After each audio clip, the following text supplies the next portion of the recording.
Even on high. And again, we are ranking by how well designed do I think the monsters are. So it's not like their strength, it's not how fun they are. It's how well designed I think it is in the context of the deep dungeon. That means like the floor it's on, the like all that stuff.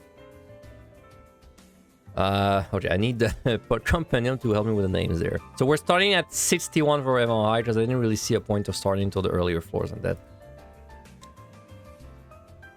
I think there's gonna be some really nice monsters in Evan High. So let's see. So the Manenso, which would be this guy. So that's the guy that vulns you like every 10 seconds or so when you fight it, and it's a stacking vuln. It's like not a strong vuln, but so you gotta keep in mind something about Evan High is the damage is very high. Like the damage you're taking is very high at most times, right? So like a 10% vuln is very noticeable if you're playing something that's squishy. Even on a tank, like it's not really preferable to be stacking vulns and then pull something that's really bad like an Ario, right? I think it's, I don't know. I think it's gonna be a stacked set because I really like the monsters on that set personally. I really like the high damage, like high pressure. So this is a sight monster that puts vulns on you. It's pretty hard. It's one of the least bad things to pull. Well, that's not true. It's like, well, yeah, it is true. It's like one of the least bad things to pull early on. So you're probably gonna pull it and just get the vuln. And then when you have the vuln, it kind of means you want to make sure you don't pull something too crazy for the next like pull. You want to like take that time to get a chest or something. I think it's a fairly interesting monster, honestly. Like just for the fact, if it didn't hit hard, it would basically be like the Gremlin and just be kind of like uninteresting. But because it's really hard, pretty decent monster. Okay, we're gonna be checking the monster of everything. That's the Wakakusa. Wakakusa. Hard hitting, well, hard hitting, but like not bursty, but it's like very consistent damage output. It puts a stacking poison on you that goes up to 8, I think. That poison really hurts. And basically, the more you kite him, the less poison stats you're gonna end up getting. You can also stun him and everything, so you can kind of try and like delay the application of a poison stack by stunning and kiting or something, and then see if you can like make it drop or whatever.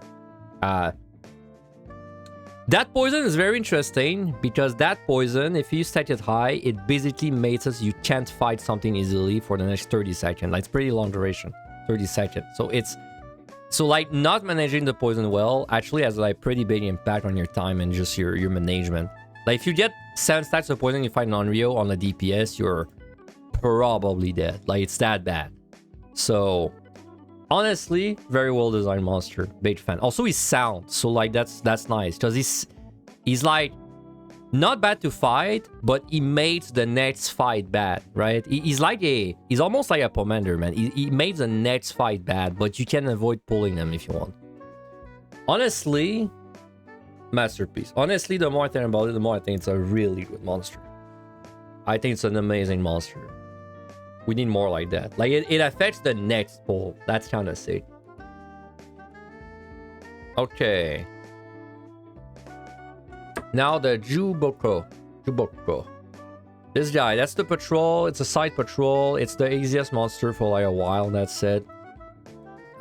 He does a cone that doesn't do much. He doesn't hit that. I mean, he hurts in the context of Evan High, but he doesn't hurt that much compared to the other monsters. He has a shield ability that he does on allies that are close, but he doesn't like pull them in combat or anything. Like honestly, pretty bad monster. Like the shield is almost interesting, but it's both. First of all, it's a very weak shield. Like if it was a shield that puts 50% extra HP or something, then it'd be cool because it's like. Because then you want to make sure you pull him away, right? But then the shield is so weak, it's like, I don't know, it's like 1/6 of a GCD. It's like if you do a GCD, you break the shield and you still do like 90% of the damage you would have done anyway, right? So it's worthless to even worry about the shield. And then the monster itself is not interesting. It's a patrol, but like I said, patrols are easy to fight, rank low, because it's not interesting to have a patrol that's easy to fight. Onryo. Oh man. So Onryo, It's the kind of monster that you can kill without a steal, but it's like a tricky fight that requires experience and practice. Onryo is a very like spammy monster with its Talonbuster, but it has a very like set in stone rotation where also let me just put in Masterpiece already. I mean, you kind of expected me to put in Masterpiece anyway. Let me talk now. So he opens up with a Talonbuster almost instantly, which 99% of the time is followed by a cone.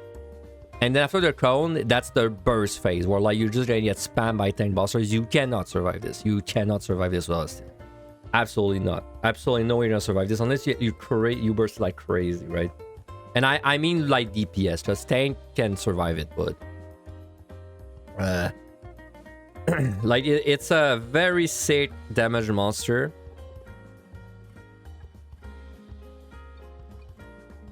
Very high damage, very tricky fight. Like it's crazy. It has a crazy synergy with the Wakasuka because then the Wakasuka, if he poisons you, you basically can't fight the Onryo for 30 seconds. Or it's like very risky. You can stun the Onryo, you can make the dot not apply by putting in damage reduction. You can shield the dot so you don't get a dot, I believe, if you shield. Like it's the best time to offload your defensives. Now what I like about the Onryo the most is that it's a proximity monster early on in the set.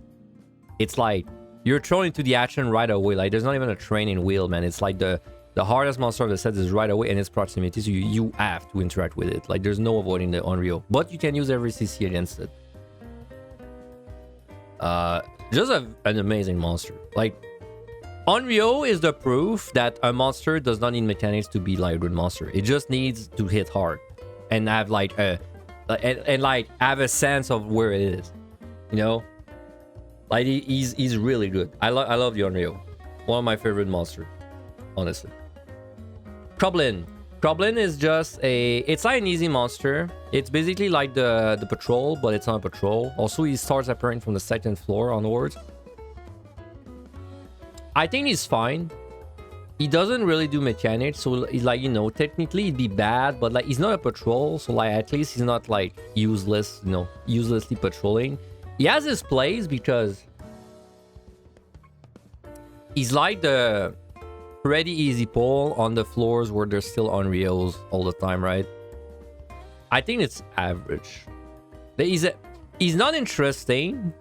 Definitely not like a well-designed monster, but like he's like, for when he appears, he made sense. Like he's not stealing a patrol spot, and he's like the offset of the Onryo. He's like imagine you're doing these floors, right? He's like the thing you want to pull after the Wakakusa while you're waiting for your dot to expire, right? He's like the thing you want to like plan around. He's basically your filler content. You do that guy while your cooldowns are coming back and you're like losing the poison in the vols, right? I like him. He's average. He's average.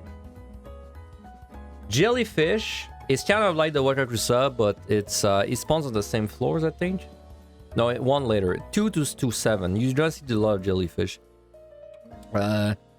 Mechanic wise, I like the jellyfish because it has like short, snappy telegraphs that like steer you if you're paying attention, but like it does them all the time. So like, it's not like the knight for it's not the knight, but it's not like a monster that does the shitty clone every 20 seconds. It's like he does the line AoEs all the time, right? So you always have to pay attention to when he's gonna do its stains, especially if you're doing AoE pulls. I think it's an easy pull.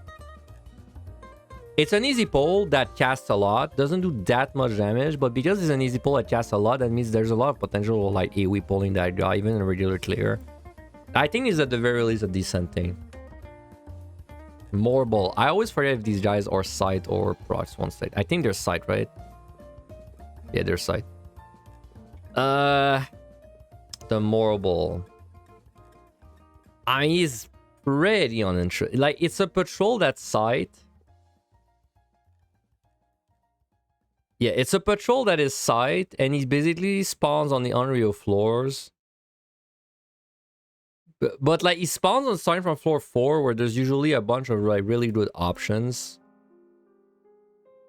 I don't know. He's like,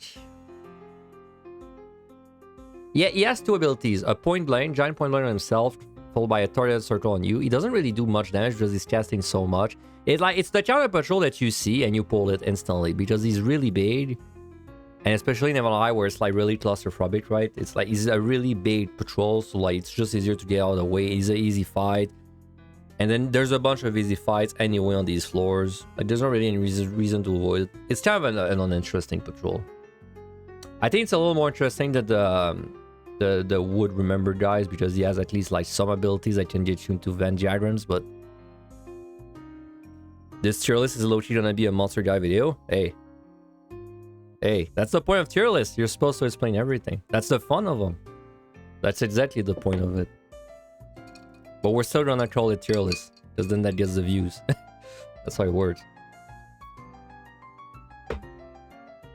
But yes, tier lists are the best. The tier lists are the best way to talk about a lot of something without actually like with like the incentive of like ranking them, right? Ranking the things is not the goal, as weird as it sounds. Like when you're doing a tier list, ranking the things is this. It's like the side effect of talking of the things. That's the way I've always seen it, at least. That's why I take a lot of time to explain everything.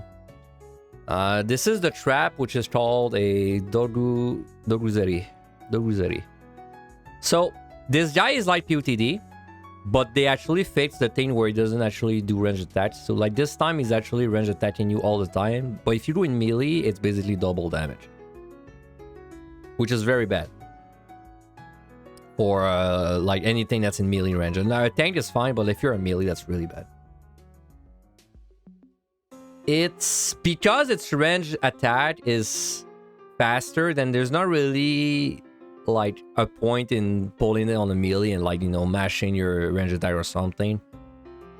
It's like, honestly, it's weird, but I think it's less interesting than the one in POTD because of the fact that it attacks at the same rate. Because then it just becomes a monster you don't really want to go in melee for. At most, you can maybe bait the cone. Bait its cone and then get like a few GCDs in. Or you can just fight him with steel, I guess, or like just good defensive usage. But like, I don't know, like after you get past the early part of this set of the 61, it kind of becomes very easy. Like it's a very front-loaded set with very great monsters. But like once you reach the mid-late part of the 60s, it's most things become kind of uninteresting in my opinion. This guy, that's the Crosso de guy? Crosso de guy, yeah. Crosso de guy does a cone. But like now, this guy spawns at the point where everything's easy almost. So like he's bad. Like design-wise, it's basically like AoE pull fodder in the floors, in floors where everything is like AoE pull fodder. He's bad. Patrol. This is a patrol that it's basically the equivalent of this guy. It's a little harder, that's it. I think cannot be stunned. Is that correct? Yeah, it cannot be stunned. I mean, he just does circle telegraphs and chrome telegraphs. Doesn't do much. Doesn't do a shield. It's not a very interesting monster. So this is the Ashiri. The next one, the Ashiri. She has a... She's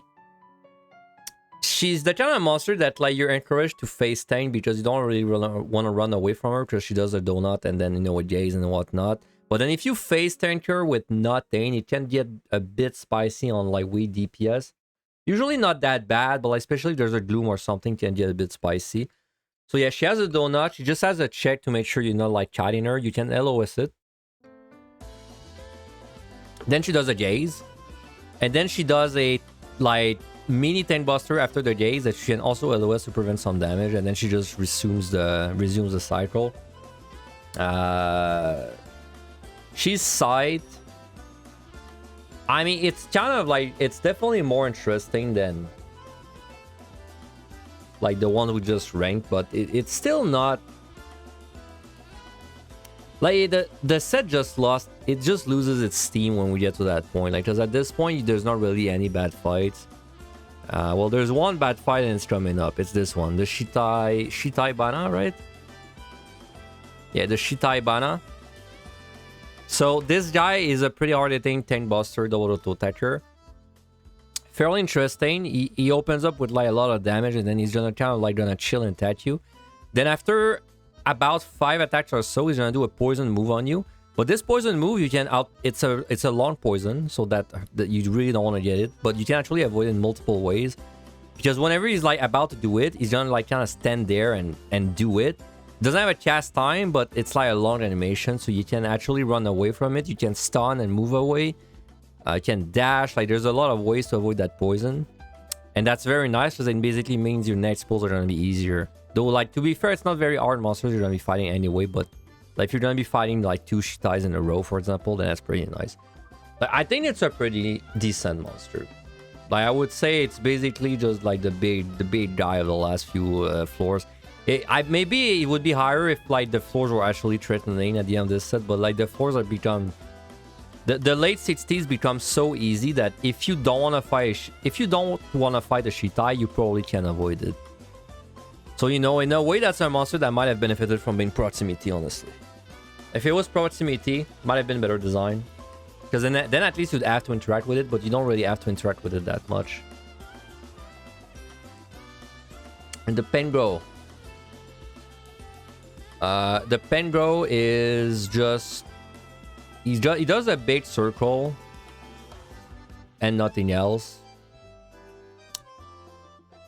I mean, it's... Honestly, it's bad. Like, it's just not... It's like, if you're doing a Nui pull in a score run, this guy's maybe a little bit more interesting, but even then... I don't know. Yeah, I think it's just not a very interesting monster. Like, if they just do one ability and then they do nothing else, but then they don't really have, like, a... I guess I'm thinking of it in the sense of like, do they have a role in the ecosystem of these floors? Like the Pengru doesn't really have like its role is if you pulled a Nashiri at the same time, and for some reason you're perfectly positioned, then I guess the 2 circles are gonna overlap. But I've literally never seen that happen in hundreds of runs, and I do AoE pulls all the time, right? That's not even talking about single pulling. So you know, like these monsters don't really live in the ecosystem. Like they don't really excel in the ecosystem. They're all kind of like fodder monsters that don't really interact or like are interesting. That's why they're bad, in my opinion. Yes, him being side still shows that this was the first DD with actual solo players in mind. Yeah, I mean it was definitely like... I think they maybe went a bit over... Well, that's not true. Like I think the last set, for example, in MI, it's pretty good with the proximity and the sides. It's a pretty good ratio, but this... Like this, it's the kind of thing that I never really thought about. I just thought about it just now. I just thought about it. I was like, if this guy was proximity, then it would actually make the last few floors more interesting. Because then you'd have to interact with at least something that can kill you, you know? Oh yeah, maybe with the before the stat squish. Oh no, the stat squish did not affect the endgame. If you mean before Shadow Ranger, maybe. Like before Shadow Ranger, I didn't do deep dungeon, so I'm not sure. But like the stat squish didn't really affect the stat squish made the 150 very easy, but it didn't really change the rest too much, never lie, from what I remember. Okay, next set is the landmine set. So we gotta rate the first monsters with the landmines in mind. The grenade, which if I want to give you its lore appropriate name, it's the Shibuki. I mean, it's just a grenade like PUTD, except its damage is significantly higher. It's basically the landmine fodder, except it's one set earlier. I mean, I don't think it's particularly interesting. In fact, the damage being so high is almost less interesting because it means the landmines are just like it's gonna be way harder for you to do an efficient landmine if you like. Because if you're in a room and you're a DPS and you pull 2 grenades, you can, and you have steel, you can. Like, they're gonna run up to you. Maybe one of them is gonna attack you. You're gonna, like, get it for, I don't know, 25% of your health. They're gonna, like, do the blast. And then when they reach you again, which probably is gonna happen when you get to the hallway of the next room, then you're gonna eat 50% of your health, right? It's like it makes it hard to do a big landmine, because like when you witch chain, it's gonna get risky. But it is the landmine fodder still. But like with that in mind, also I'm talking DPS. Like for tank, that's not really true. I think at the very least it's average because it's landmine fodder. Though it's not very interesting landmine fodder. However, the rate, this is like the rate in PUTD, same abilities. It does scream when you pull it, and it does accurate spots out of combat, and it does it after the stream in combat too. Now it's pretty nice. You know, I said earlier that I wish it wasn't proximity in PUTD, but I think it's a very nice proximity monster in MLI because it makes it so your landmines, you have to do them under duress, because it's you have to pull any of those that's in the way between you and the landmine, but then they hurt, but then they don't hurt as much as the grenade because they cast a lot. And then when you do the actual landmine, then you have to keep in mind that if the raid's about to stream, well, you need to like kind of adjust the angle, because then your witch chain won't reach the raid if you witch chain out of the stream range, right? So it gets interesting in my opinion. It's like a nice monster to kind of try and make the landmines more challenging without just being like pure auto attack damage.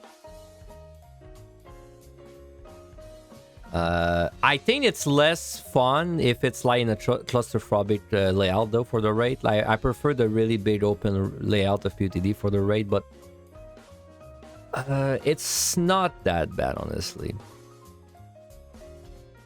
I think it's a well-designed monster. The raid is just kind of cracked, honestly. The Tiger, it kind of fills the same role as the raid. It's like the thing that makes your landmines difficult to accomplish, but then they were nice. They made it side, like the Cyclops in PUTD. It's like it's side, so you can still kind of like work around it. But the Tiger, the difference between the Cyclops and the Tiger is that the Tiger is significantly harder to like kite during like the prep, because he has a really big cone that you must LOS, followed by a gaze that's gonna make it slow down, stop in its track. And then after that, he has to catch up to you before you witch chain, right? Which then you have to make sure he doesn't cone again before he does it. So he makes it like harder, much harder than the Cyclops. But it's a decent danger to make it so the landmines are not like free every floor, right? And if you fight him legit, he's actually pretty nice. You can't stun him though, but he's a pretty nice fight. Like he has basically a low DPS phase where he just does cone into gaze. Then after that, he has like a high DPS phase without Talonbusters, just like auto attacks, but like where he just like pumps a lot of damage for your defensives to be used. It's a decent monster. I like him. The Noyagi. The Noyagi, he's still like we're still on the landmine fodder in my opinion. So Noyagi has an ability in a group where if you were behind him, you get knocked back, which technically you can trigger this in Deep Dungeon sometimes if you like stun it and go behind, or if you just like rotate around it very fast. But you don't really see it that much in solo usually. It's pretty rare. Noyagi actually really hurts because he doesn't cast anything. But he's also a good kite monster. Like if you're gonna prep a landmine, he's a good thing to pull.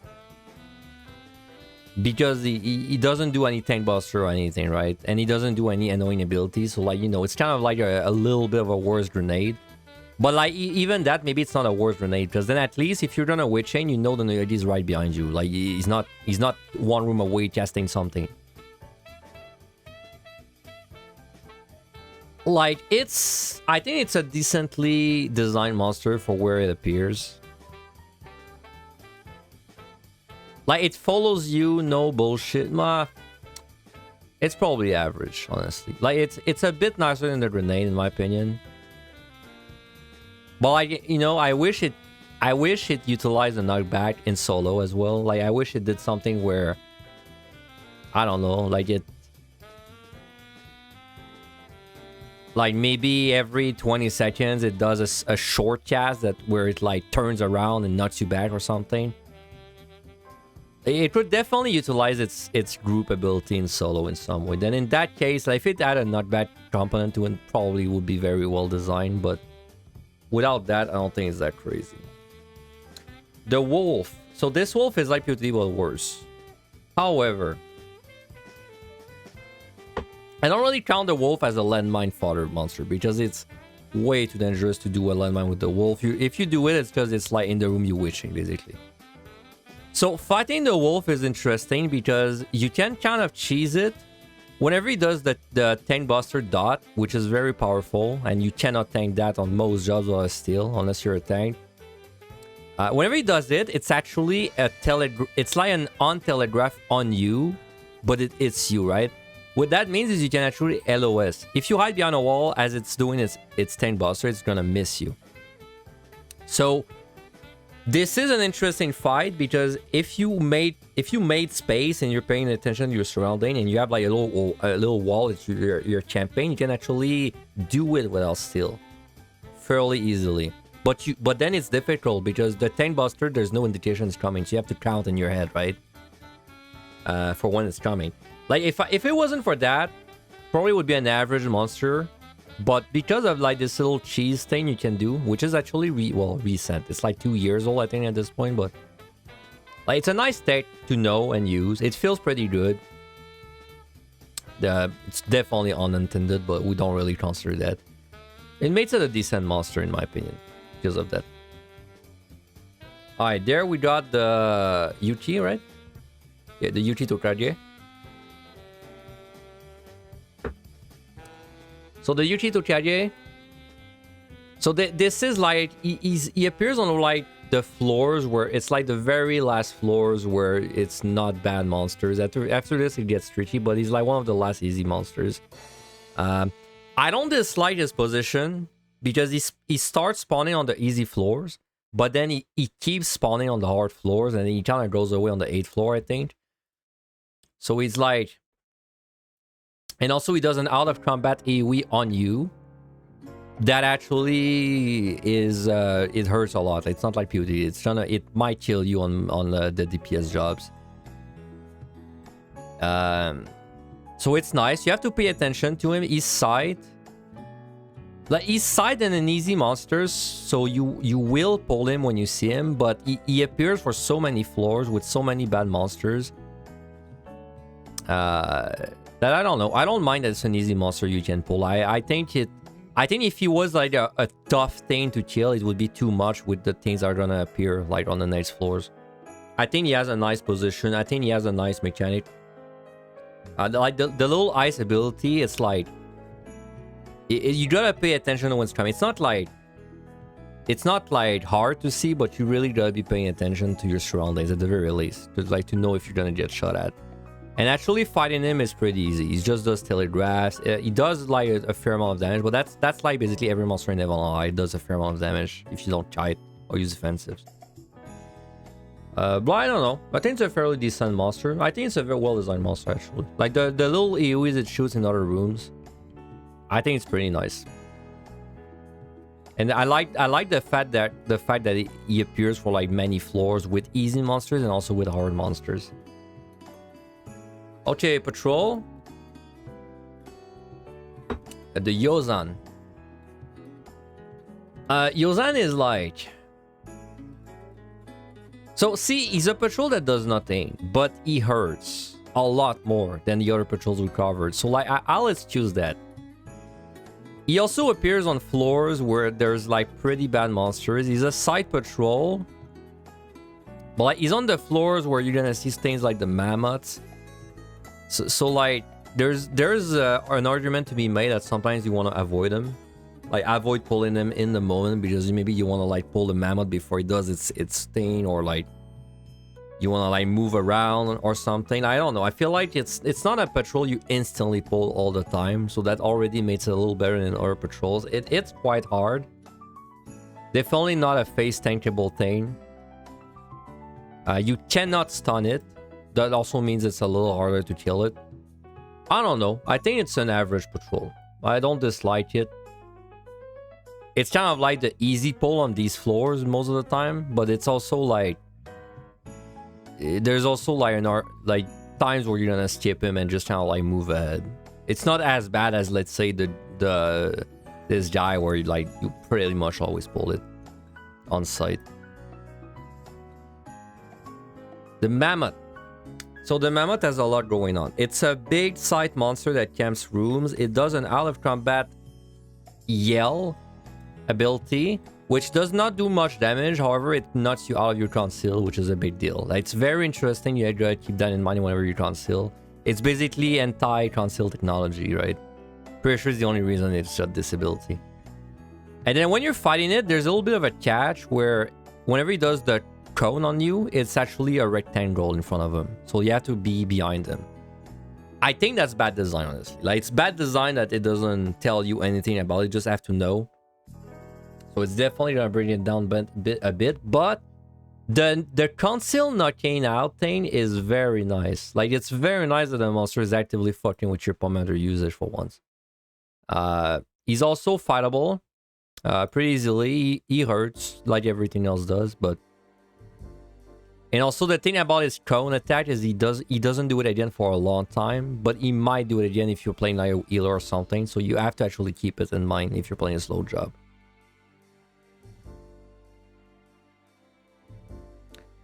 But like, knocking you out of the conceal is very cool. And I think it's a well-designed monster, honestly. Which feels a bit nasty to say whenever he has this bullshit one-shot ability, but like, I don't know, maybe we're gonna be a bit more harsh when I go over the rankings at the end. We'll see what I think about it. But it's the fact that he actually fucks with your conceal is very nice. I like it. So the pudding. Tofu. What's it called? Tofu, right? Yeah, tofu. So the tofu is significantly more dangerous than the one in PUTD because this one will stay at a distance with you.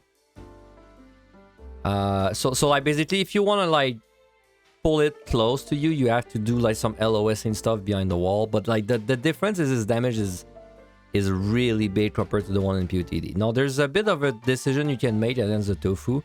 You can decide to stun his magic like buffing thing, and then, like, you know, in case you fail the LOS, because that's a monster you're meant to LOS its attack. Well, I don't know if you're meant to, but you have to LOS its attack, so the damage is ridiculous, right?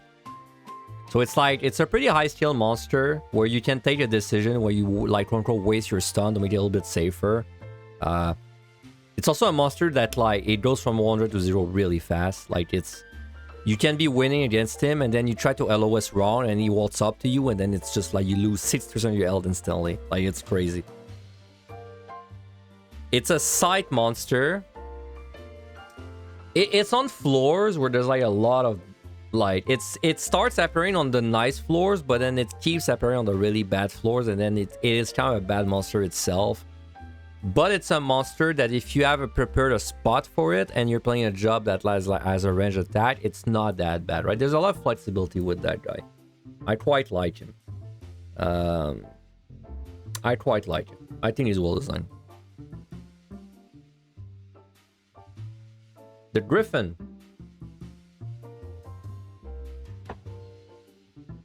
Okay, the Griffin. The Griffin is, I think, it's the showmaster of this set. It's a proximity monster with extremely high burst and an enrage. So there's a lot going on. So first of all, when you pull it, he will always open with an instant AoE on you. If you LOS on pull, you can kind of bait him into walking up to you and then do the circle. So that's nice. That's already like an optimization as you pull it. Then he goes into his like destruction phase where he spams the tank buster, and I mean he spams it. It's like every 4 seconds or something. You cannot face tank that on like anything but a tank almost, unless you got a steal. Even with a steal, I would be scared. So that's like the defensive part. After this, he's gonna do another circle on you, which is like the rest you get, and then he's gonna do another tank buster, and then he goes into his enrage. His enrage, you gotta make a decision. You can either LOS the enrage, which is the like safe thing, or you can stun the Enrage. But then if you do that, now you don't have a stun to like save yourself from some damage, you know? And usually dies shortly after that. So this guy's a proximity, and he's the only proximity on this part of the set too. So you have to deal with it quite often. So this is a guy that like sometimes you're gonna need a steal, sometimes you're gonna try with a shrine, sometimes you're gonna try a frailty, sometimes you're gonna translate. It's like there's like many ways to kill that with bombs, without bombs. It's actually a masterpiece of a monster. It's a really good monster. Like I think it's an amazing monster, honestly. It cannot be slept and it cannot be slowed. So just keep that in mind. Like it's that kind of monster that. So another thing about this Talonbuster, like usually what I don't like about Talonbusters is when they stack the damage together. Like I don't know what's up with the Griffin, but I've always felt like the Griffin, its Talonbuster it rarely hits at the same time as its attack damage if you're running away from it. I don't know if it's because it has like one extra yelm or something, but I feel like if you're chatting away from the Griffin, it's easier to make it consistent in the damage you're taking. Okay, Lion. Lion is a very high damage patrol. That's sight, and it appears whenever everything gets like really nasty on that set. So it's a dangerous patrol. That's already really cool, and it's the same as the Griffin. You can stun for uptime, or you can stun for damage prevention. It opens with Talonbuster, and then it does a big circle, and then it does like 10 busters, I think 3 or 4 times, and then it does it again. Very high damage. Kind of needs room to like. You kind of need room to fight it too, and it's a patrol that's side, so you can like delay it.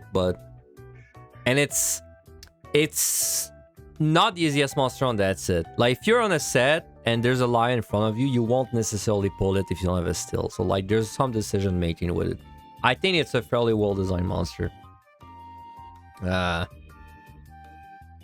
If it was a proximity patrol, it would be like significantly more, especially because now if you have like a gloom, it's like a mandatory steal. But because it's side, I think it's a well-designed monster. Now he has a thing where he really likes to drop his wallet and then just kind of like do a 360 in place whenever he enters a room. That's like bad design, but I excuse it because I feel like it's obvious when he's gonna do it. I still get caught by it all the time, but whenever he's gonna do like the drop his wallet thing, it's kind of odd. Like you see he's gonna like turn the corner. It's like he's very close to the pillar on the side of the room. Like you kind of know it's coming whenever he's gonna do it, so it's not unexpected that much if you're paying attention at least. The Yak, which is not called a Yak. Is it called a Yak? I don't remember. It's called a Yak. So the Yak, he's like the Wiscent in POTD, but he's not patrol. Instead he's a monster. Now the difference is his damage is much higher. Much higher. It's like a consistent stream of damage. He still has a 30 Enrage, but it also is tankier, so you're way more likely to see Enrage. Now, it's interesting because, first of all, you need a plan to survive the damage if you pull it. And you probably will pull it because it's like not the worst monster on the... Like, everything's kind of bad at this point, but you definitely would rather fight that guy than the Griffin, for example. So you're gonna pull that guy. You also would rather fight him than the Lion, in my opinion. So you're gonna pull that guy, and then you have to find a way to make it through the 30 seconds before the Enrage. But then here's a catch.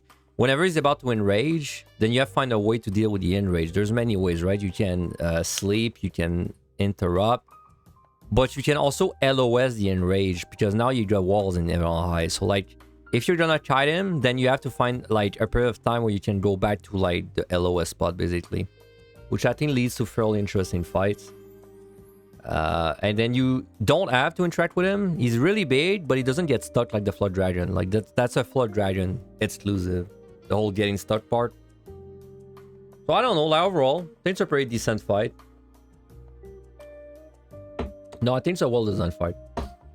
I think it's pretty... The fact that you can LOS its Enrage and then it prevents the slow from happening. Also, it has a nice synergy with the Lions, because like the Lion's really dangerous, but so like the Yak is a bit less dangerous, so it's like... So like, would you rather kill the dangerous patrol, or like kill the slightly less dangerous yak but then risk the patrol? You know, there's a bit of a decision there. And the last monster on this set, the Yeti, the UT Otokro. UT Otokro, that's the easiest monster on these last few floors. Not like that easy, but it's the easiest one. He just does a bunch of cones, and then he does a circle that you must LOS or stun, I think. I don't know if you can interrupt, I don't remember, but you have to avoid it. So he's kind of like the yak, except he does a lot of cone casting, so he's easier because he's not attacking you non-stop, right? You just have to make sure you're champing a wall or you're gonna stun. But like he lives in a good spot. He's like towards the end of the set where he's like the chase monster that you want to be killing while you maybe avoid the lions, right? So like overall, it's a fairly decent pull. Okay, 81. So far, before I proceed, let me just make sure everything still makes sense to me. Griffin on Rio and the Water Circle, yes. Rate UT Mammoth.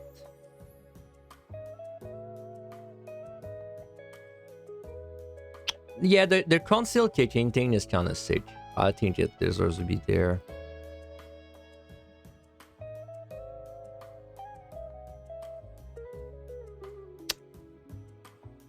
Maybe. Lion, yes, well designed. Yak, well designed. These two are decent. Yeah. Yeah. Yeah.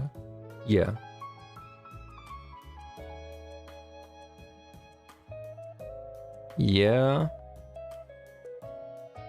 everything looks right. All right. 81. Gerula. Okay, 81 things get really nasty there. So the way it flows in the 80s early on is you got a good amount of like okay monsters. However, there's the proximity garms that will block you. And there's gonna be the Gerulas patrolling, which are not a hard monster. However, on pull, when you pull them, they charge you, which if you don't do it properly, they will charge and auto attack at the same time, which is easily a one-shot on a DPS. So despite not being a hard monster, you must pay attention to where it's patrolling, and then it's definitely like... It's like a high priority patrol, but because of the way the set is, you don't always have the opportunity of pulling it instantly, because there's monkeys that are around, there's the Garms, right? And then when you're fighting it, the damage isn't that crazy, but it's a pretty technical fight. You have to avoid a cone, that's easy. Then there's a big circle, which you can actually get some uptime by using LOS, and then after that it goes into his like basically raid wide phase, where you also can have some uptime if you bring him near a wall and you just kind of like keep peeking out and get damage in and then hide. It's a fairly interesting fight. He needs like a lot of space to fight too, so it's a fight where you gotta be paying attention to your surroundings. Honestly, I think it's a very well designed monster. Okay, the Garm, which is called Mukai Inu. So this guy, they actually fixed the thing where he has more HP. He does not have more HP in there.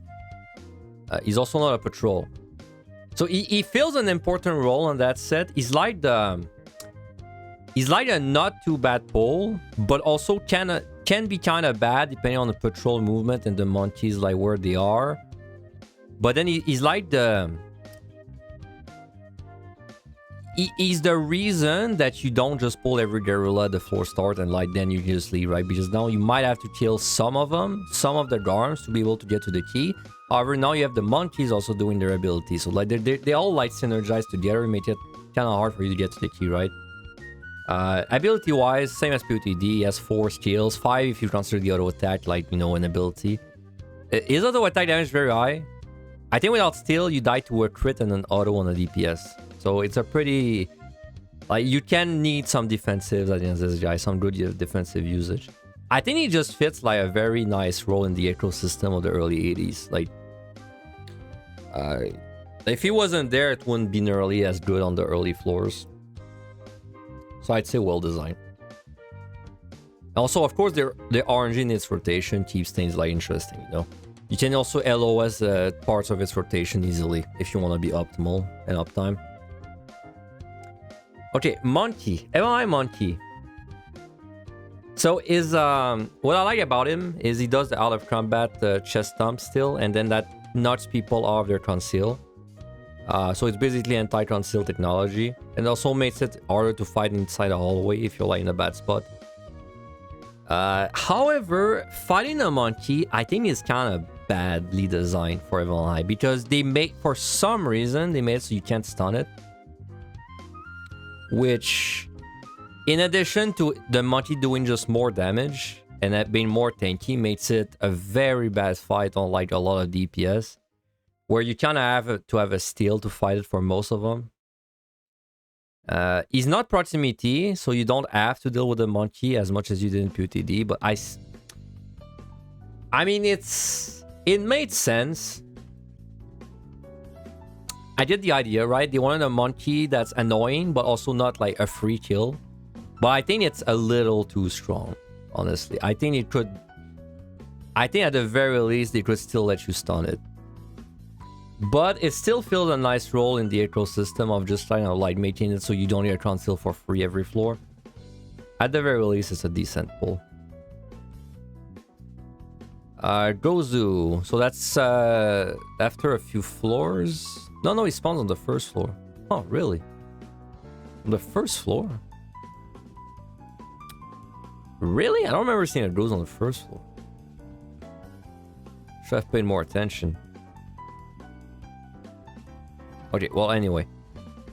Not that interesting to fight. He does two abilities. Does a cone and then like a gaze attack. The gaze transforms you into a little pig or something, then he one-shots you. Pretty much a one-shot.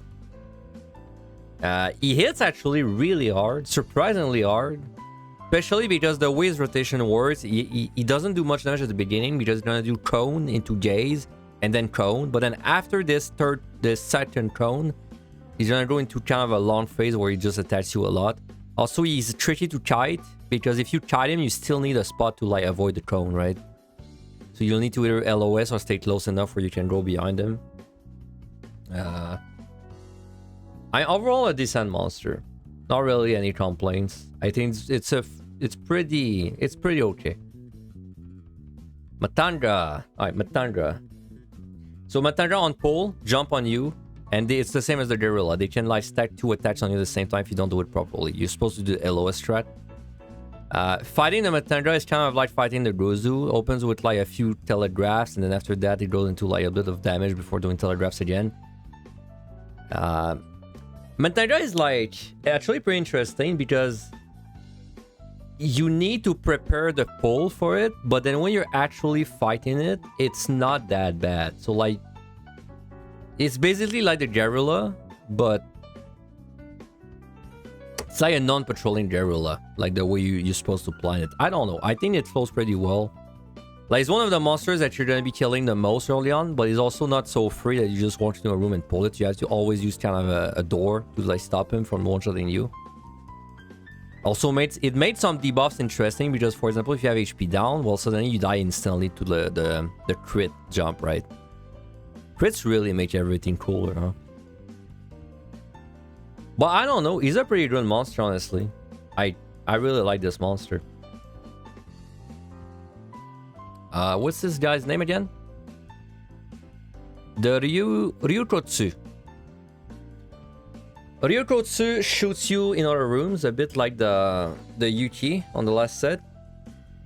Fighting him is honestly kind of interesting.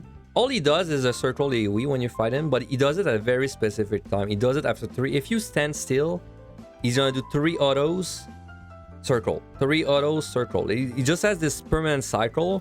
So then whenever you're pulling this guy, and like 3 autos is a lot between like the cast, right? So he's actually pretty high damage if you just stand there. So like the game, when you pull him, the game is kind of like try and make it so you can kite just enough so he doesn't get 3 autos and instead get like 2s or 1. And then you just kind of keep doing that so you can significantly reduce the amount of damage you're taking. It's a pretty fun game. It's nice that he shoots you from other rooms. It like... He appears at the same time as like really dangerous things too, like the Shinszai, the Eugen. So like... Often what happens is you're fighting something else and then an elephant is shooting at you from somewhere else, and then because it's like a bad spot to get shot at, because you didn't plan for it, now you have to maybe take a risk and run into a patrol. Because the patrol, we're gonna get to the patrol, but like you don't understand why. So I think that's a monster that actually fits pretty nicely in the ecosystem. Once again, well-designed monster. There's a lot of well-designed monsters on that set. I mean, it's one of my favorite sets, so not biased at all. Okay, the Shinszai. The Shinszai doesn't fuck around, man. The Shinszai is a patrol, high damage patrol, side patrol, bait patrol too. Works well with the elephant because it's like you get easily Venn diagrammed into like, because it's a patrol you don't really want to fight unless you have to or you have bombs running, and then but because you don't want to fight it, you're likely to have these guys running around on the floor, and then you have to like, actually pay attention to where they are. You know, if you fight a Shinszai, it's not impossible. It's definitely doable with steel, but he opens with lots of damage with a tank buster. Then he does a small cone. Then he does another tank buster if you didn't try it. So there's already like a little bit of optimization there. After this, he goes into his thunder phase, which funnily enough, you can interrupt, but it's less damage taken if you let it go. And stay at a distance so he doesn't like auto attack you basically between the thunder strikes. But like if you just eat the thunder strikes from a distance, it's significantly better naturally than him attack you. So another small optimization you can do, and then he just repeats that over and over. But like he's a very nice threatening patrol on floors where like there's a lot of kind of risky monsters, except the elephant. But then it flows nice because then that means you're kind of chasing the elephants, the whole floors, which makes the floor easier because now you don't have to deal with AoEs getting shot at you while there's patrols running around, right?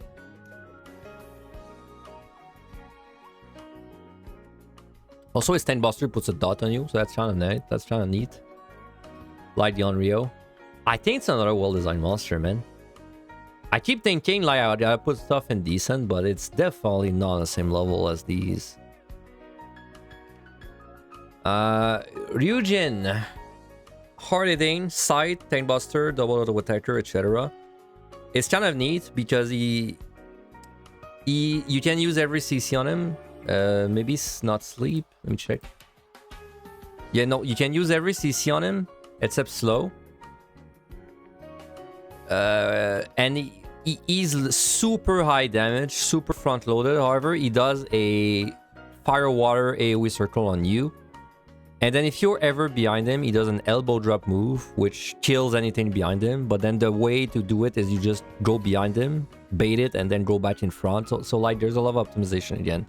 Like you can do, for example, something like shield on the opener, don't die. And then he does fire water, you walk behind him, get elbow drop, go in front. And then when the elbow drop's over, you just stun. And then when the stun ends, he's almost gonna fire water again, right? You can kind of like really reduce the damage input on this guy without losing uptime.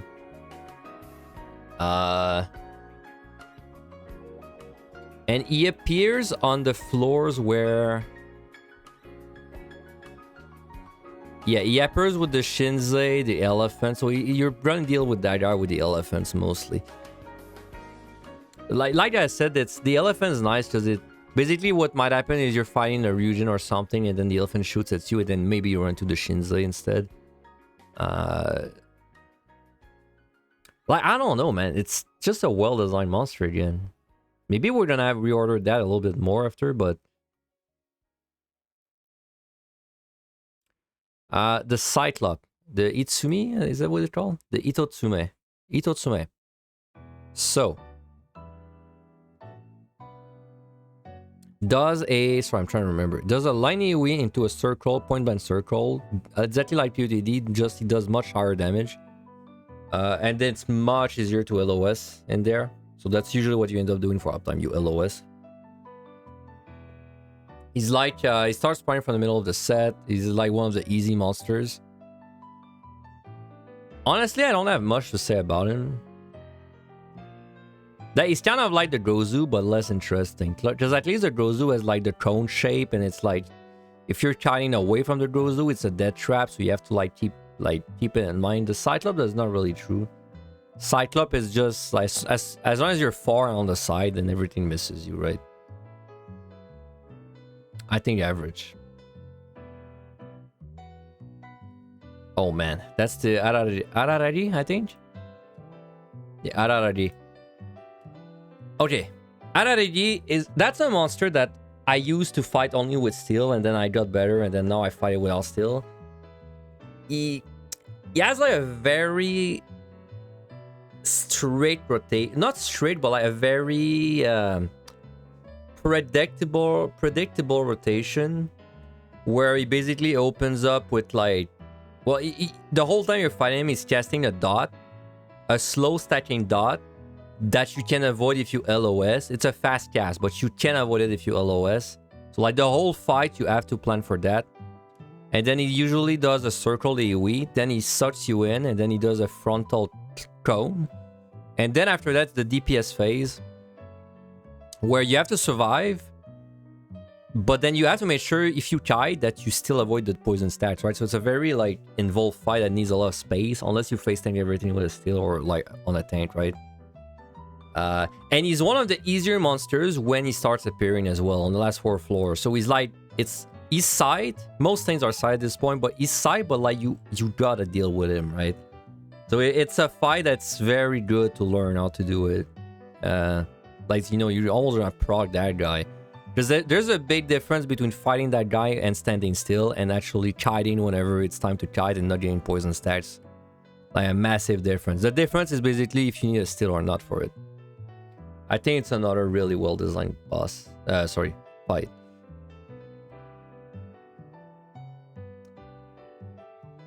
Okay, well, we'll see at the end if I still think all of this stuff isn't well-designed. Because we're really stacking up that tier right now. Enko is the Eugen, basically the same. Except I think he's a lot more lame because he does not have like the elbow drop optimization. He also has an Enrage. But it's a very long Enrage. So the Enrage is like a minute into the fire or something. And also the Enrage makes you die instantly. But like really what happens is the Enrage, you really only see it on healer. So like, it's not as interesting as you think. Like basically it's just, if you're a healer, you better have a strength, or like you better make sure it's not a gloom or something. It's not as interesting as you think. And all he does is a circle AoE on himself. He's just a higher damage like Eugen. Honestly, I've never really liked that guy. He's just like a Eugen, but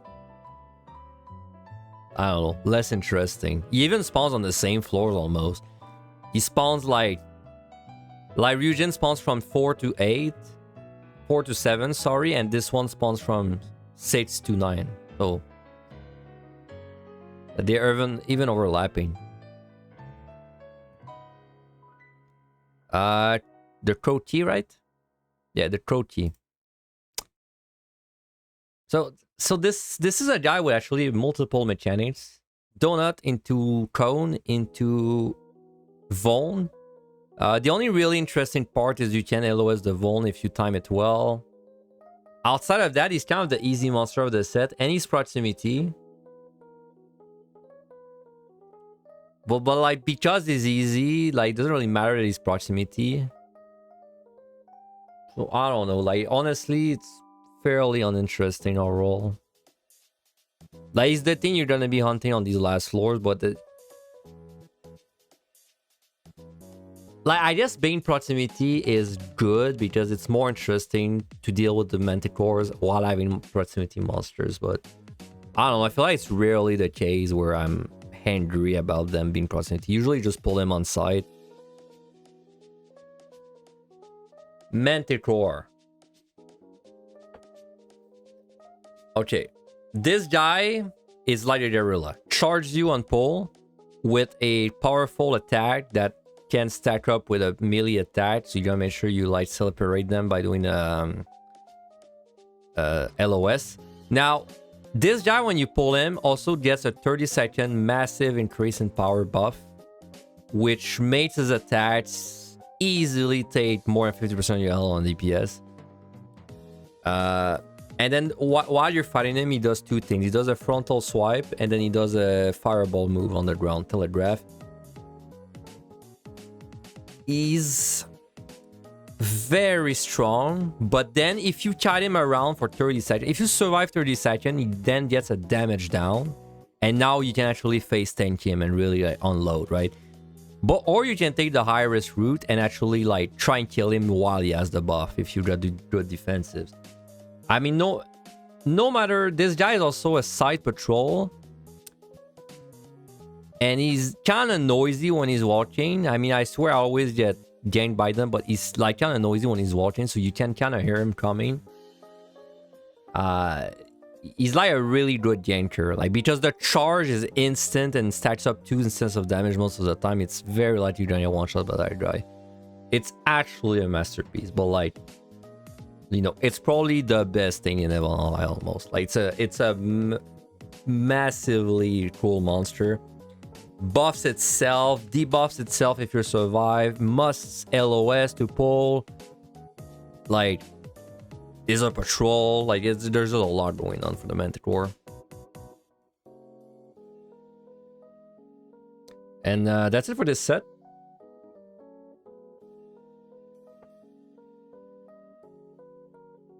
So let me just see the order real quick. I think these 4, yes, masterpiece. Ghost, Yuki,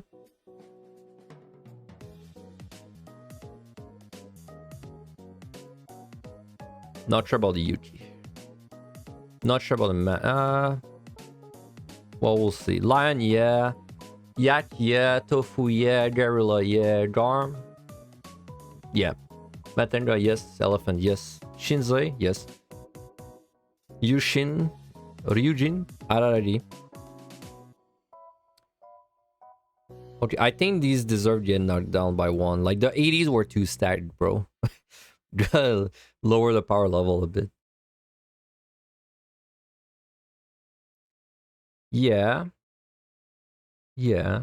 Tiger, wolf.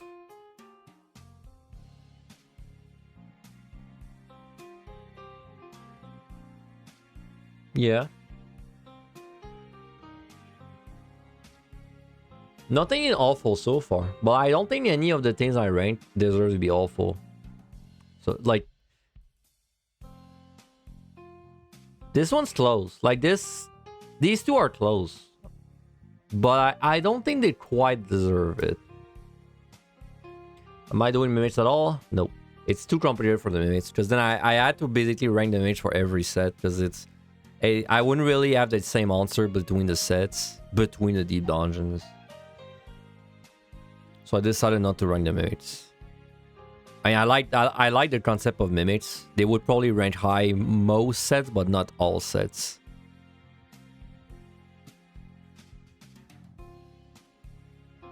Okay, last set for MLI. So, Gozu, Big Gozu. That's the Big Gozu patrol. So, for context, we have to like look at how the early game goes in MLI. Like, MLI is a bit weird because you often get like a victory lap where you just kind of like blow up everything. But I'm assuming like a good, respectable, I don't know, like 3 floor wipe 91 where you're not gonna nuke everything, right? So the Gozu patrol is fucking annoying, but it has an important role in like the ecosystem of the early floors for the 90s. It's the thing that's preventing you from just pulling all the white mages easily and getting out for free every floor, right? So it's noisy, it's big, it's side, so you can avoid it, but like you should see it coming. You're supposed to see it coming. You're supposed to be fighting a white mage, and then you see the Gozu coming, and then you're like, oh shit, I have to move my LOS spot, right? That's kind of the way it's supposed to play out. It does that very well. And now when you're fighting the Gozu, this guy LOS charge must avoid the must LOS. Then you have a donut, sorry, you have a cone followed by a circle on himself, and he just keeps doing that.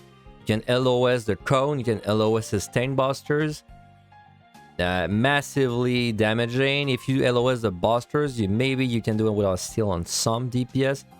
It's a masterful masterpiece job. Sorry, monster again. Yeah, I mean, there's just a lot of like really good monsters in MLI. It deserves to be there, in my opinion. New People Monk. New People Monk is... Okay, well, sorry. Masterpiece. Maybe even the masterpiece of MLI. New People Monk. Actually a low damage monster when you pull it. It's a low damage monster that goes into a very like special phase. It puts an ace buff on himself with a cast. You can stun that cast, or you can let it through. Once he has the ace, he does a evasion buff on himself. You can either stun it or let it go through. After this, he dots you. You can just reduce the damage of the dot if you like apply, I don't know, like feint on him, for example, or you like get defensives up just so it snapshots for less. Then he goes into his DPS phase, which, as a reminder, is going on as the dot is taking on you, which is a triple 3. It's a 3 times 3 tank buster. It's 9 little tank busters. So like there's a lot of like flexibility. Also, you can bind them. You can stun him. You can bind him. You can maybe slow him even. Let me see. Yes, you can do everything but sleep. So like you have plenty of options. You have like 10 different ways to do the pull. You can stun the evade, you can stun the ace, you can arms length the ace, stun the evade, you can stun after the dodge just so it keeps taking down while you're not taking damage. You can like stun for like just your health. You know, after like maybe 2 tank buster, there's like a million ways to do that guy. It's a pretty dangerous fight without a steal, but like there's so many ways to do him. I'm sure you could do it without a steal with practice on a lot of jobs. It's just like a very sick monster. Like, if they were gonna look at one monster and then say like, okay, we're gonna design monsters similar, I think the monk is the best thing they could look at. It has so many things going on. Doesn't need complicated mechanics. It just has like 2 self buff followed by like a dot that you like. Because the thing that's nice with the monk is you can interact with any part of its cycle. Like anything he does, you can affect it. You know. Anyway. New People Warrior. So New People Warrior is, we're still in the early game of the 90s, by the way, where like basically your quest is just to pull as many white mage as possible, followed by as many monks as possible. And then if you're still not out, that's the part where you try, because now you have to fight Gozus and warriors. But New People Warrior is like basically the, you don't want to pull this monster of this set. It's not impossible, but it's like a fight that's very technical. He has a very specific rotation, again, like the monk. Tank bust, small tank buster into triple knockback into big tank buster, like big, like one shot a tank big, right? So it's burstable on DPS with frailty and strength, but it's a very risky fight that you want to avoid most of the time. But it's, if you master its rotation well, like, you know, like you face your back to the wall when he knocks back, you hard mitigation the second, like Enrage, sorry, not Enrage, but like tank buster, it's doable.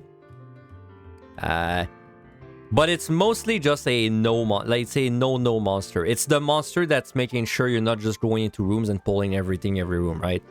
It's the one monster that makes it so you can clean up like the rooms and make everything easy to traverse, which I think it does this job very well. I don't think it's a masterpiece, but I think it's a very well designed. It would maybe be a masterpiece if it was a little less ridiculous to fight him. Which honestly, for that to be the case, it wouldn't need to be like... the second tank buster would have to hit for less, honestly.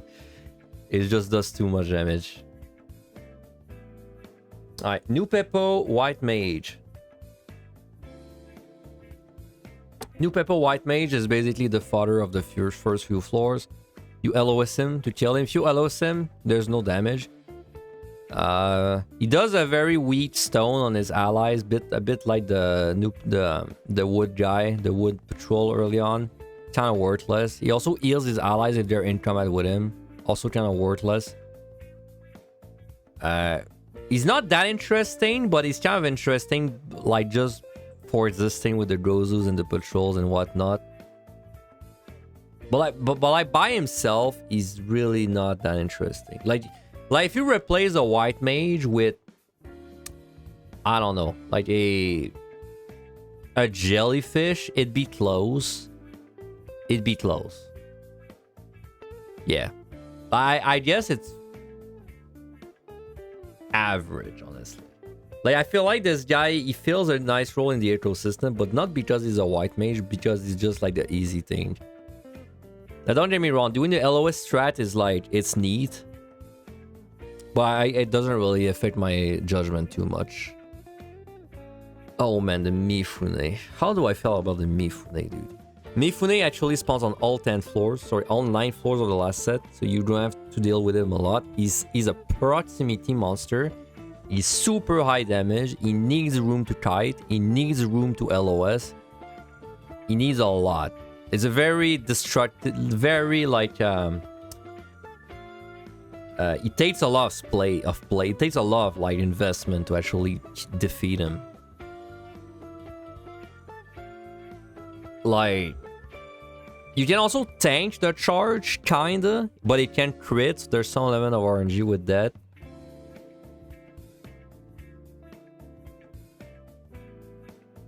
Like, I hate to say it, but it's a well-designed mod. Like, he's the one thing that makes it very inconsistent early game in Evolve High. Because sometimes you just don't have to deal with them, but sometimes you have to deal with a Mifune like 3rd floor or something, right?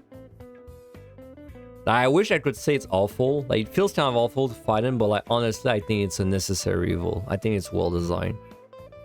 The fact that it can spawn on like all the 9 floors is pretty nice too. Pretty nice of them to have done that. The Jackie, fairly high damage. Range tank buster. Does a Carib early on in the pull, which you can LOS or you can stun if you're like in a bad spot. So there's options. Cannot really be face tanked, but can be kind of kited since it has like a range tank buster that stops him in his tracks. But he's kind of like a steel boy, honestly. Like, he's...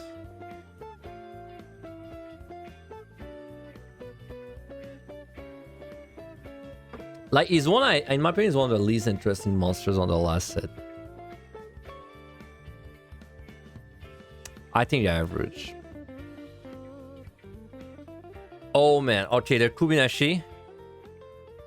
It's, okay, patrol, side patrol, so avoidable. And thank God it's avoidable, because it's a bad fight.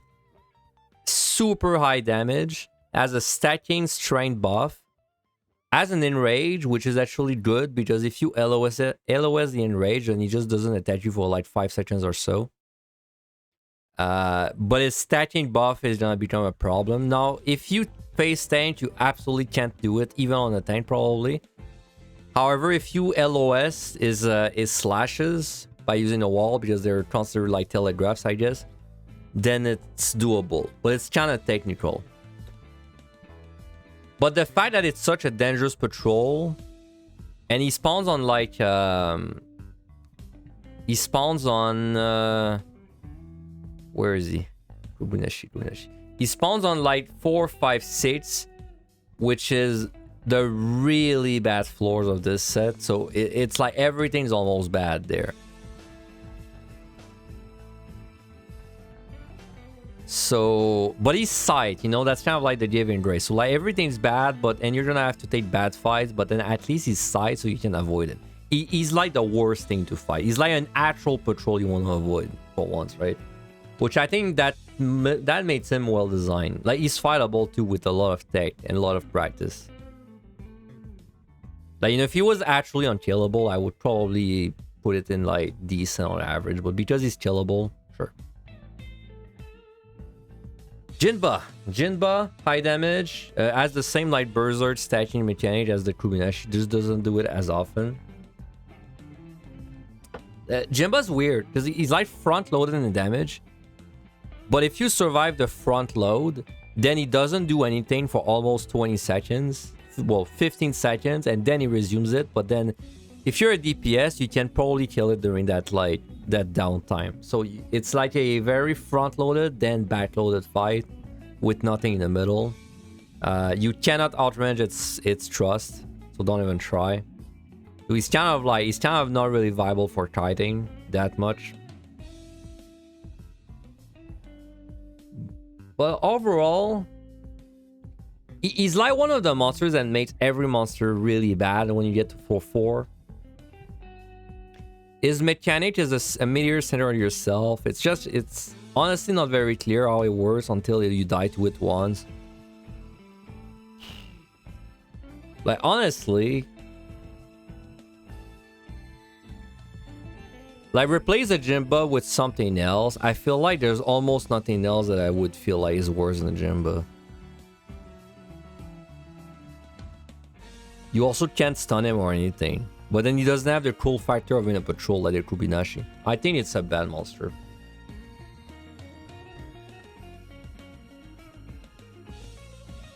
Kyozo is basically one of the quote-unquote easy monsters. Does just like a circle out of combat at you. Now, something that's cool about his circle is that he needs line of sight to do it, which means he will physically move to your room to do it and then go back, which leads to very funny situation. Kind of like that mechanic, honestly. And then he also in combat is gonna do like a self buff that you can interrupt. Maybe I don't know if you can interrupt, but you can stun it or sleep it. It applies to allies nearby, so there's like some optimization to do because that buff also gets rid of the gloom defense up when it expires, but that's pretty niche.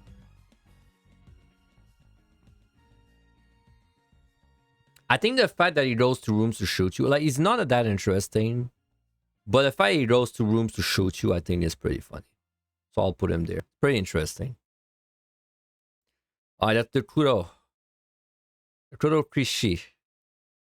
Just a very high damage monster, doesn't do anything of note, can be stunned, has like short telegraphs, so generally give you a little bit of a rest.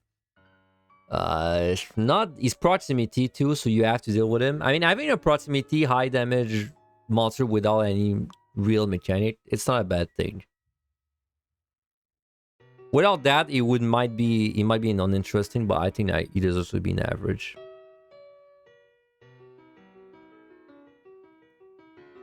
Okay, Tenma. Tenma is an exceptionally high damage little horse that keeps smashing. He's like the Griffin. He's like the Griffin, but a patrol Griffin that's not proximity. He's pretty interesting because he's like I don't know why the floors with Tenmas tend to have a lot of them, so like you will kind of have to pull them. And you will kind of have to cherry pick specific ones that are like coming in your direction or like, you know, walking away from you or something, because there's gonna be too many Tenmas otherwise. And it's a rough fight. It's very front loaded in damage, and then when he starts doing into his nature slash what's the other move? Burning Bright rotation, line you into circle, then you get a rest because then he's gonna like basically not attack you for 20 seconds every time. He's gonna do like a few tank busters and then go into one of the skills. You can also stun him. I think he's pretty interesting, honestly. Like, it's nice to have a patrol that hits really hard. I mean, I know there's been a lot of patrols that hits very hard this set, but this one, it's nice that it's like a very front-loaded fight against the patrols. So like, it's not a fight that you're penalized if you take a while to do it. It's actually almost beneficial if it takes you a while to do it, because there's no way you'd burst him down before anyway, before he goes into his like well, before he spends all of his things early on. I'll put him in very well designed for now. Zenki. I mean, Zenki is just... He's a range tank buster guy, but like with 90 floor like stats, right? So he's actually pretty dangerous. He's not that interesting though.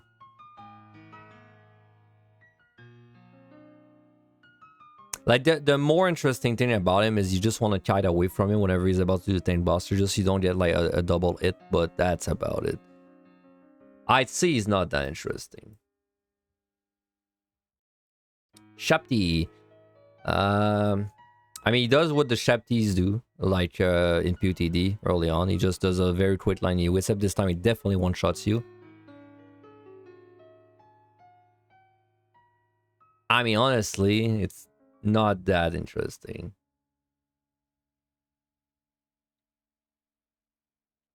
Like the PUTD one was interesting because it was like kind of like showing you how the 150 plus would go, but like this guy is literally on the last floors. Like he's giving you kind of a breather. Like he's kind of giving you a breather. He's like he's doing like a are you awake check, you know, right before you're gonna clear. Or are you awake enough to dodge that little line he is? But I don't think it's particularly interesting. Last but not least, the Dodo. I fought the Dodo a few times. I don't recommend you do. Well, it's very rare you have to. I think it's a pretty cool monster because it's like very rare. Well, very rare. It's rare. And it kind of kicks ass. But it's not as ridiculous as a Dread Beast either. It's just... And it doesn't give you any reward, but I don't mind because it's like the last floor anyway. If you don't know, it spawns only on 99. I don't mind because it just doesn't... It's like, you know, it's kind of a challenge at the end if you want to see what it's like. He has like... He sleeps you, he buffs himself with Ace, and then he does a Talonbuster opener. And then there's a Dodo nest on floor 100, so you know that's kind of the joke. It's like the Dodo went down one floor and he's fighting you there. I mean, it's like a really good idea, and I think it was actually executed well.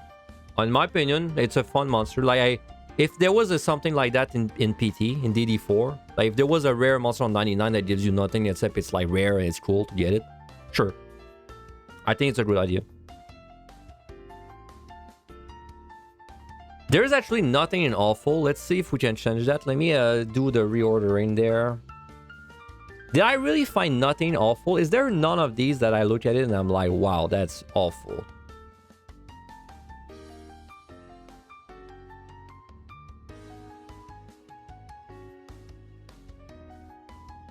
I mean, these are kind of awful, honestly. Because the super low damage does basically nothing. This one's even worse because it wastes a patrol spot.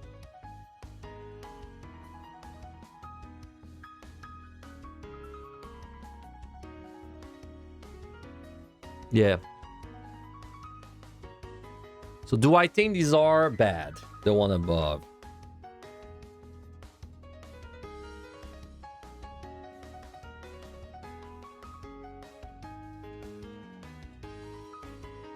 Yeah. Morable. Well, it's easier to start from the top from now.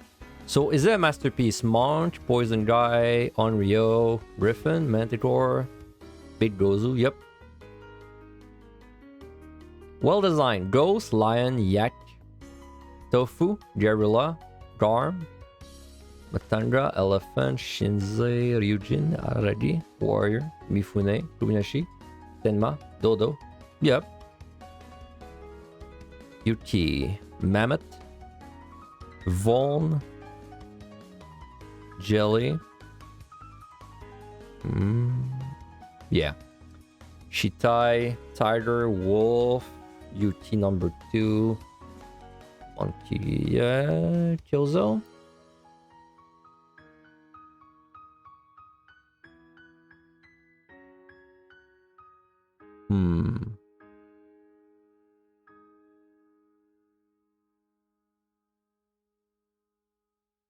I hesitate about the Kyozo because why is it decent? Because it's like the easiest thing, but it still kind of kicks ass. And it does, oh yeah, the out of combat thing where you run into rooms. That's pretty good.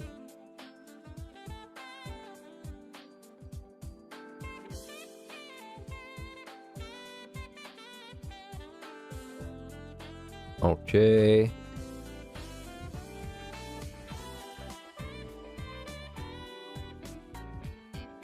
Okay, everything was good. I'm liking that list. I don't know. Any upsets? Anything weird there? I don't think that anything is weird. Maybe the Jimba being low is surprising, but like, I don't know. I look at the Jimba and I'm like, I don't really think that's a good fight. It's like bullshit range attack that actually is infinite range. Unstunnable. Meteor skill that like, it's not really clear where it's gonna hit. And then what I hate out of Meteor skill is that if you actually take the time to auto-range it, well, you don't even get the benefit of not getting damage. Because then now you still get out from like 60 yalms, you know? Yeah. All of that makes sense to me. That's it for the MLI tier list.